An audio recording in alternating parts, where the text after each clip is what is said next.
তার নাকি বাবা মা কেউ নেই, ঈশ্বর নাকি সে পাঠিয়েছে, ঈশ্বরের দূত। ভগবান ঈশ্বরের দূত হলে মন্দিরে থাকো, তোমায় প্রদীপ জ্বেলে দেবো, তোমায় তুলসী পাতা দেবো, তোমায় জবা ফুল দিয়ে দেবো, তোমায় হলুদ ফুল দিয়ে দেবো, তোমায় খিচুড়ি রান্না করে দেবো, তোমায় ধোকলা রান্না করে দেবো। তাহলে তুমি রাজনীতি করছো কেন? রাজনীতি করতে এসে তুমি ঈশ্বরের দূত। ঈশ্বরের দূত বলে কয়ে হয় না, ঈশ্বর নিজেরা তৈরি করে দেয়। রামকৃষ্ণ নিজেকে কোনোদিন ঈশ্বর বলেছেন? সবাই তাকে মানে, তাকে রেখে দেয়। স্বামী বিবেকানন্দ নিজেকে নিজে কোনোদিন ঈশ্বর বলেননি।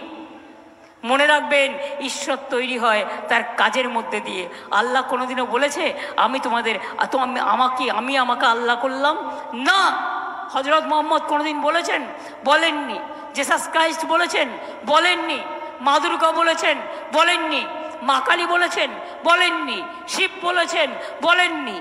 মহাদেব বলেছেন? বলেননি। তাহলে মিথ্যেবাদী।